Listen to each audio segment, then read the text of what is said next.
আধুনিক যুদ্ধ প্রযুক্তিতে হাইপারসোনিক মিসাইলকে সবচেয়ে বিপজ্জনক ও কৌশলগত অস্ত্রগুলোর একটি হিসেবে বিবেচনা করা হচ্ছে। সাধারণ ব্যালিস্টিক বা ক্রুজ মিসাইলের সঙ্গে এর মৌলিক পার্থক্য তৈরি করেছে গতি, গতিপথ এবং প্রতিরক্ষা ব্যবস্থা ভেদ করার সক্ষমতা।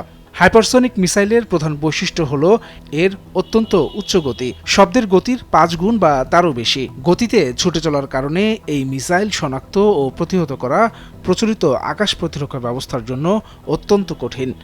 সাধারণ মিসাইল যেখানে নির্দিষ্ট পথে চলে, সেখানে হাইপারসোনিক মিসাইল মাঝ আকাশেই দিক পরিবর্তন করতে পারে। এই অনিশ্চিত গতিপথ শত্রুপক্ষের রাডার ও প্রতিরোধ ব্যবস্থাকে বিভ্রান্ত করে। আরেকটি বড় পার্থক্য হল এর নিম্ন উচ্চতায় উড্ডয়ন ক্ষমতা। হাইপারসোনিক মিসাইল বায়ুমণ্ডলের তুলনামূলক নিচু স্তর দিয়ে চলাচল করতে পারে, ফলে রাডারের নজর এড়িয়ে যাওয়ার সম্ভাবনা বেড়ে যায়। একই সঙ্গে প্রতিপক্ষের প্রতিক্রিয়া জানানোর সময় নেমে আসে কয়েক সেকেন্ডে, যা সামরিক ও রাজনৈতিক সিদ্ধান্ত গ্রহণকে আরও জটিল করে তোলে।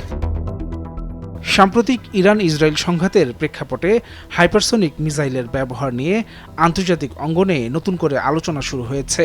ইরান দাবি করেছে তারা এমন ক্ষেপণাস্ত্র সক্ষমতা অর্জন করেছে যা আকাশ প্রতিরক্ষা ভেদ করতে সক্ষম। বিশ্লেষকদের মতে এই ধরনের অস্ত্রের ব্যবহারের মাধ্যমে ইরান কেবল সামরিক শক্তি প্রদর্শনই নয়, বরং ইসরায়েল ও তার মিত্রদের জন্য কৌশলগত বার্তাও দিতে চায়।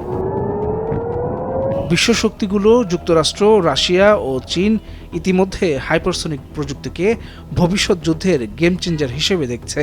ইরান যুদ্ধে এই অস্ত্রের সম্ভাব্য ব্যবহার দেখিয়ে দিচ্ছে। আধুনিক সংঘাত এখন শুধু সৈন্য বা ট্যাঙ্কের নয়, বরং গতির সঙ্গে পাল্লা দিয়ে প্রযুক্তির লড়াইয়ে পরিণত হয়েছে।